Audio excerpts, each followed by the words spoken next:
तो ये बुलडोजर तीन दिन पहले चला था यहाँ पे। हाँ 3 दिन पहले चला था यहाँ पे, सारा तो हमारा सामान तोड़ दिया। और यहाँ पे है ना बिजली का मीटर लगा हुआ था, हमारा मीटर भी काट के साथ ले गए। अच्छा।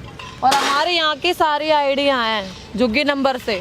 अच्छा, झुग्गी नंबर से आईडी भी झुग्गी नंबर से आईडिया थी। हम इलीगल रह रहे हैं, माना हमने, हम पटड़ी पे रह रहे हैं, नाला है ये, पर हम इतने सालों से रह रहे हैं, 4 पीढ़ी खत्म हो गई यहाँ।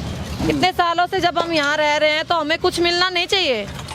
चलो हमें यहाँ से हटा रहे हैं, कोई बात नहीं, हम सारी बात मानते हैं, पर हमें जब यहाँ से हटा रहे हैं तो और कहीं बिठा दो हमें। कितने सालों से आप लोग रह रहे हैं यहाँ पे? मेरे दादा दादी आए, वो भी खत्म हो गए, परदादा भी खत्म हो गए, मेरे मम्मी पापा बूढ़े हो गए। अच्छा। और हम लोगों की शादी यहीं हुई, यहीं हमारे बच्चे हो गए, बच्चे स्कूल जाते हैं हमारे। अच्छा।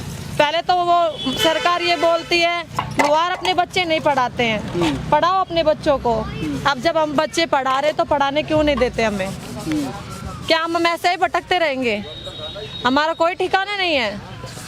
अगर ये आप लोग के यहाँ से अभी तो बुलडोजर चला अगर हटाते हैं तो फिर आप लोग कहाँ जाएंगे? हमारा कोई ठिकाना नहीं है, ना कोई जगह है, ना प्लॉट है, ना कोई और कोई जगह है। हमने चित्तौड़गढ़ छोड़ दिया, सरकार को दे दिया। सरकार हमारे लिए भी कुछ करो। हमारी बस ये मांग है कि हमारे लिए कुछ करो। इतना धूप हो रहा है, अब कहीं बारिश आ जाए तो? बारिश आ जाएगी तो भीगेंगे। देख रहे हो आप क्या हो रहा है हमारा हाल। बारिश आएगी तो भीगेंगे और क्या होगा। तस्वीरें साफ तौर पे आपको नजर आ रही हैं कि किस तरीके से हमारे ऊपर तरस नहीं आ रहा ना उनको। इससे पहले वोट दिया था आप लोगों ने? वोट देते हैं हम। आईडी कार्ड हमारे सबके बने हुए हैं। वोटर आईडी कार्ड पे भी हमारे लिए केजरीवाल अच्छे थे। इतने साल हो गए, 4 पीढ़ी चली गई हमारी, उन्होंने हमें परेशान नहीं किया। हमें केजरीवाल ही वापसी चाहिए, हमें ये सरकार नहीं चाहिए। सरकार के लिए बेईमान थी, लेकिन हमारे तो भगवान। तो ये तो कह रही है कि हम तो सबके लिए अच्छा ही कर रहे हैं। कुछ अच्छा नहीं कर रहे हैं। हर पूरी दिल्ली में बिल्डोजर चला रखे हैं। कौन सी जगह बची हुई है? कोई जगह नहीं बची हुई है।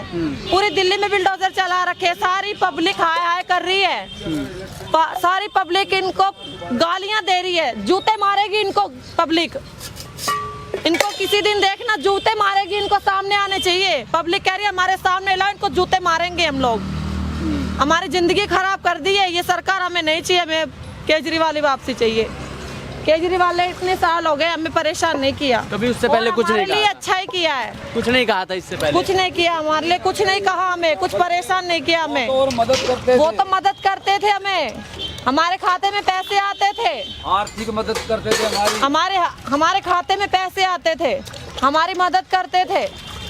हमारे अपनों जैसे थे वो, जैसे अपने लोग होते हैं। आप ही लोगों ने तो वापस भेजा है? हम लोगों ने नहीं भेजा है, पैसे वाले आदमियों ने भेजा है, गरीब आदमियों ने नहीं भेजा है। उसको तो फंसाया है, षड्यंत्र उसके खिलाफ करके तब भेजा उसको। पैसे वाले आदमियों ने भेजा है उसको। उन पैसे वाले आदमियों ने जितवाया, हमने नहीं जितवाया। हम तो केजरीवाल को ही चाहते हैं वापसी। हमें ये सरकार नहीं चाहिए, केजरीवाल चाहिए। 12वीं में है ये लड़का हमारा, उसकी पढ़ाई बेकार हो रही है। इन लड़कियों की पढ़ाई बेकार हो रही है। हम तो अनपढ़ आ गए, पर हम अपने बच्चों को पढ़ाना चाहते, सरकार हमारे को पढ़ा नहीं दे रही है। जब रेखा गुप्ता से प्लेल करते हैं, पहले तो रेखा गुप्ता ये कहती है दिल्ली की कोई झुग्गी झुंपड़ी नहीं टूटेगी। 7 करोड़ का बजट लिया है दिल्ली झुग्गी झुंपड़ी वालों के लिए है। हम तो ये कहते हैं पूरे हिंदुस्तान वासियों से, हिंदुस्तान भाइयों से हम कहते हैं हमारी मदद करो, मदद करो। हम धूप में पानी से हमारे पानी के कनेक्शन भी काट दिए, लाइट के कनेक्शन भी काट दिए। लाइट का बिल, बिजली का बिल टाइम से हम देते थे। चालान हमारा टाइम से जाता था एमसीडी में। अच्छा। एमसीडी में चालान भी हमने कटवाए हैं। अच्छा भैया, एक सवाल है मेरा, जो तमाम सरकार भी कह रही है ये बात कि आप लोग फुटपाथ पे रह रहे हैं, रह रहे हैं। ये अतिक्रमण है। हाँ, मानते हैं अतिक्रमण है। पर हमने ये बोल दिया विधायक से भी, यहाँ के कुलदीप सोलंकी है, सीमा पंडित है। अच्छा। हमने बोल दिया आपकी जगह है, ये काम में है, आप ले लो। पर हमारे को इसका हटाने से पहले हमारे को कहीं बिठा दो। हमारी बहन बेटी, माँ बहन रोड पे नहाते हैं तो लोगों की गंदी नजर है। हम पूरी रात जगते हैं इनके चौकीदारों पे, इनका ध्यान रखते हैं कोई ऊपर आदमी नहीं आ जाए। आजकल की समय ऐसी है, लोगों की गंदी नजर रहती है। कोई गरीब अमीर नहीं सोचता है, फिर सोचते हैं वो गंदे लोग हैं। गंदे लोग, हम गंदे लोग नहीं हैं। हम अपनी इज्जत अपने हाथ में रखते हैं। हम सोचते बहन बेटी की इज्जत हमारे हाथ में है, हम रहते हैं पूरी रात जगते हैं हम। क्यों लोग बाहर के ना आ जाए? हम तो पूरे हिंदुस्तान वासियों से, हिंदुस्तान भाइयों से, बहनों से, सबसे हम अपील करते हैं, हमारी मदद करो। हमारी चुनाव से पहले नेता क्या बोल के गए? चुनाव से पहले ये हाथ जोड़ते थे, हमारे को वोट देना, हमारे को वोट देना। फिर हमने विधायक को बोल दिया, बाबूजी हमारे 50-60 वोट है, हम बीजेपी को ही देंगे, बीजेपी को ही वोट देंगे, पर हमारी मदद करना। उस टाइम पे तो मदद के लिए बोल दिया कि तुम्हारे को पक्के मकान देंगे, जहाँ झुग्गी वहीं मकान। यही हो रहा है ना पूरी दिल्ली में वायरल। पर जो हमारे को देख लो, भी कोई पानी पिलाने के भी नहीं आ रहा है। हमारे खुद ये हमारे कनेक्शन भी काट दिए पानी के, लाइट भी काट, इससे ज्यादा हम नहीं बोल सकते हैं। हमारी मदद करो, हम तो कहते हैं सरकार से, रेखा गुप्ता से भी कहते हैं, हमारे लिए थोड़ा सा रहम खा जाओ। हमारे पे नहीं रहम खाओ तो हम तो जवान खून है, भी कहीं भी रह जाएंगे। हमारी बहन बेटी है, बच्चे हैं, उन पे रहम खाओ, आपको दुआ मिलेगी, नहीं तो बद्दुआ मिलेगी। इससे ज्यादा हम नहीं बोल सकते हैं। अच्छा, ये कितनी झुग्गियां थी टोटल? ये टोटल तो 30 है और पक्की प्रूफ वाली 25 है। अच्छा, जिसकी आईडी है, पहचान कार्ड है, पैन कार्ड है, आधार कार्ड है, वोटिंग कार्ड है, सब कुछ है। 5 लोग का पूरी तरीके से पक्का नहीं है। पक्का नहीं है। और ये 25 लोग को तो कम से कम कहीं देना चाहिए। 25 लोगों का तो पक्का है, बच्चों वालों का। जैसे हमारे बच्चे अभी जवान हुआ है, थोड़ा उनमें कमी है। हमारे मिसिस का और हमारा पक्का प्रूफ है, राशन कार्ड है, आधार कार्ड है, सब कुछ है। और हम यहाँ सन 84 से रह रहे हैं वैसे तो पालम में। अच्छा, सन 84 से, पर इंदिरा गांधी के टाइम से। हाँ, और ये कहते हैं इस ये फुटपाथ पे हम रह गए 30 साल हो गए, 30 साल। और ये ग्राम सभा की जगह है, कोई डीडीए ने कब्जा करा है यहाँ पे। ये हमारे सामने की बात है। मेरी 40 साल उम्र है, हमारे छोटे छोटे थे, यहाँ जोड़ था, जोड़ देसी बोली में समझते हो, तालाब। ये तालाब की जगह है, जो ये पटड़ी बना ली तो फुटपाथ हो गया, डीडीए में आ गई, एमसीडी में आ गई। ये जोड़ था उस टाइम पे। गाँव वाले कहते थे कब्जा कर लो। उस टाइम पे इतनी समझ नहीं थी हमारे बुजुर्गों को, जहाँ रहे वहीं जैसे रह गए। तो कोई आस है कुछ होगा? देखो, आस है, विधायक है, इनके पास जाएंगे, मदद मिली तो ठीक है, नहीं तो जगह तो हम नहीं छोड़ेंगे। अच्छा, अगर छोड़ने को मजबूर किया तब? जगह नहीं छोड़ेंगे, क्या खिलाएंगे? किराए पे रहेंगे, 20-20 हजार रुपए किराए मांग रहे हैं, कहाँ से देंगे हम? रूम मिल नहीं रहे हैं, अब 20-20 हजार रुपए दिए जाते हैं हमारे से। हम 500-400 कमाने वाले बंदे हैं। हम रूम कहाँ से लेंगे? 20-20 हजार, 15-15, 16-16 हजार रुपए, 10 हजार से रूम नीचा नहीं है। हमारे पास रूम लेने की औकात नहीं है। हम सभी 5 उंगली बराबर नहीं होती है। हम यही कहते हैं, हम भाई बंद को, अपने बच्चों को हम लड़ भी नहीं सकते हैं। हम अपनी मदद करो, हमारे साथ मदद करो, हमारी इज्जत रखो, नहीं हम कब्जा भी नहीं कर सकते हैं। करते हैं कि आप भी अच्छा ही लिखना हमारे बारे में, कब्जा भी नहीं कर रहा, वो वैसे ही चलेगा। अच्छा ही लिखना भैया, हमारी दुआ है आपके साथ। मीडिया जो होती है देश की, सरकार से हर विभाग से ऊपर होती है, क्योंकि मीडिया अगर चाहे तो सब कुछ कर सकती है। तो एक हमारा जो सरकार से सवाल है, क्या वो मीडिया हमारा सवाल सरकार तक पहुंचा सकती है? जैसे मंगलवार को रेखा गुप्ता जी ने, माननीय रेखा गुप्ता जी ने एक संदेश मीडिया के द्वारा भेजा था कि वो सब जगह वायरल, मेरे पास भी है वो। यदि मैं आपको वो दिखाऊं तो आप क्या अपनी मीडिया में वो उसको आगे पहुंचा सकते हैं, सवाल कर सकते हैं कि रेखा गुप्ता जी, आपने एक तरफ तो ये बयान दे रखा है कि झुग्गी झोंपड़ी नहीं टूटेगी दिल्ली की। मंगलवार को उन्होंने ये बयान मीडिया के सामने दिया और बुधवार को यहाँ पे तोड़फोड़ हुई है। फिर बृहस्पतिवार को उन्होंने बयान दिया है और शुक्रवार को बयान दिया है। लगातार ये उन्होंने वीडियो भेज रखी है। मंगलवार को ये वीडियो भेजती हैं और बुधवार को यहाँ पे बुलडोजर लेके आ जाते हैं। फिर उन्होंने ये साफ लफ्जों में कह रखा है कि दिल्ली की झुग्गी झोंपड़ी नहीं टूटेगी। हो सकता है आपके फ़ोन में भी ये आई होगी न्यूज़, ये देखिए। तो अब हम विश्वास करें, किस पे करें, कैसे करें? फिर हमारे साथ गरीबों के साथ इतना अन्याय कैसे हो रहा है? कैसे हो रहा है ये अन्याय? एक और कहते हैं हमें एक सवाल पुलिस वासियों से, जितने भी दिल्ली क्षेत्र में पुलिस वासी, एसीपी, ये सच्चे, ये मत आओ डीडी एमसीडी के साथ, इनकी भी हमारी बद्दुआ मत लो।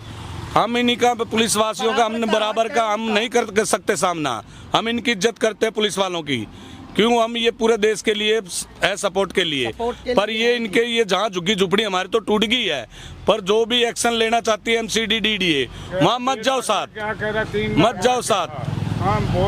ये तो हम कहते हैं इंदौरी पुलिस वालों से भी इनके साथ मत जाओ, हमारी किसी गरीब की बददुआ मत लो। पुलिस वालों तो को सरकार भेजती है, उनका तो अपना वो काम कर रहे हैं, उनकी गलती नहीं है, उनको आला कमांड आगे से भेजती है। बेइज्जती बेशक है बाबूजी, हम तो ये कहते हैं पुलिस वाले ठीक है, उनकी भी मजबूरी है, ये डीडीओ वाले हाँ उनकी भी मजबूरी है। ये पुलिस वाले नहीं होते तो DDA वाले मार देते हैं। हमारा बचाव ये तेज आते, जिसका घर टूटेगा उसको तो थोड़ा गुस्सा आएगा, अब कितनी मेहनत से बना रखा है। ये पुलिस को लाते हैं साथ, इस वजह से कुछ हम भी एक्शन नहीं कर सकते, मजबूरी क्यों हम पुलिस की इज्जत करते हैं, क्यों इसी देश में हमारे को रहना है बस। चलिए देख रहे थे, समझ रहे थे, आगे की और तस्वीर दिखाता हूँ किस तरीके से। हाँ? हमारी बात पहुंचाए मीडिया से, हमारी रिक्वेस्ट है, हमारे दुख पहुंचाए कि हमारी लाइट नहीं है, बिजली काट दी, हमारी बच्चे कैसे गर्मी में रह रहे हैं रात दिन, और हमारे रोजगार छीन लिए गए हैं, रोजगार हमारे तोड़ दिए गए हैं। हम रोटी खाएं, कोई आ जाता है देने के लिए तो लेके हम, जैसे वो मुर्दे पे जैसे चील कौवे टूट के पड़ते हैं ना, हम जरा से खाने पे टूट के पड़ते हैं। कहाँ से अपने बच्चों का पेट भरें, कैसे हमारे रोजगार हमारे छिन गए, घर हमारे छिन गए। हम सरकार से भी हमारा कोई बैर नहीं है, ना ही हमें कोई उसने कोई ऐसा बात है। अगर उनको ये चाहिए कि फुटपाथ खाली है तो ग्राम सभा की ज़मीन है, पालम में बहुत सी ज़मीनें हैं, वहाँ पे हमें बिठा दें। हमारे माननीय कुलदीप सोलंकी जी हैं, वो इस चीज़ को कर सकते हैं। हमारी सीमा पंडित जी हैं, बहुत अच्छी हैं, वो भी हमारे लिए बहुत काम करती हैं, हमारे लिए वो कर सकती हैं। हमारे कुलदीप सोलंकी जी हैं, वो कर सकते हैं, धर्मदेव जी कर सकते हैं। लेकिन करे तब की बात है, करे तो बहुत कुछ कर सकते हैं। ये हमारी रोजगार है, अभी तक कुछ भी नहीं बिका, 2 रुपए की भी चीज किसी ने नहीं खरीदी है। ये क्या सामान है, क्या सामान है, कैसे हमारा गुजारा चलेगा? अब तक हमारे को ये नहीं पूछा कि तुम लवारो कैसे हो, लवार कैसे प्यास लगी है, तुम्हें भूख लगी है, तुम्हारी बहन बेटी कैसे रुक रही है, कैसे क्या रह रहे हैं। आटा तेल का राशन वाली दुकान से उधार कर करके हाथ जोड़ के हमारी ये समय निकल जाएगी, आपके पैसे हम दे देंगे, आपका चुका देंगे, पैसे पाई चुका देंगे। इसीलिए हमारे बच्चे पेट भर रहे, नहीं तो हम तो मर गए, हम जीते जिंदगी मर गए। मजबूरन ये सामान लगाया है, ऐसी तोड़ फोड़ में मजबूरन ये सामान लगाया कि हमारा 150 का बिक जाए तो शाम को 2 वक्त की रोटी का हमारा जुगाड़ हो जाए। अभी तक एक भी नहीं बिका। अब क्या करें, अब शाम को बच्चों को क्या खिलाएं? अभी तो भंडारे से चावल लेके आए, वो भंडारा खाया। ये शरबत की बोतल है, झूठ नहीं बोलेंगे, भगवान के घर जाना है। एक और तस्वीर आपसे साझा करता हूँ, ये देखिए यहाँ पे, ये किसी तरीके से हो सकता है सिर्फ चाय बना के इन लोगों ने पिया है। ये सुबह बना होगा, इस समय नहीं बना, सुबह ही बनाई थी, अभी कहाँ से लाएंगे हम दोबारा? पैसे नहीं आए। ये अंदाज़ा लगाइए कि इससे अपना गुजर बसर करते हैं लोग। मैं सरकार से बस एक ही दरख्वास्त करना चाहूँगा कि माना इन लोगों ने अतिक्रमण किया है, फुटपाथ पे कब्ज़ा किया है, लेकिन जो वादा था वो वादा भी पूरा होना चाहिए। वो वादे पर भी खरे उतरने चाहिए कि यहाँ पे किस तरीके से लोगों का ये बिखरा हुआ है। यहाँ पे ये बेचते हैं भैया आप लोग? हाँ बेचते थे जी, ये बहुत माल था हमारे पास, ये वाला JCB वालों ने सब तोड़ दिया, ये सब टूट गया, ये माल सब तोड़ दिया। कम से कम भी 30-40 हज़ार रुपये का सामान था, सब तोड़ दिया, तोड़ के मलबे में डाल दिया। लोहे का सामान था अंदर, जो घर में रखा हुआ था, हमारे जो घर के बर्तन थे, ये सब तोड़ दिए। कूलर था ऐसा एक, वो भी तोड़ के कूड़े में फेंक आए। घर का सामान था लोहे का, हमारा बेचने का, तवे कढ़ाई हथौड़े छेनी जो होते हैं, वो सब मलबे में डाल के भर के ले गए।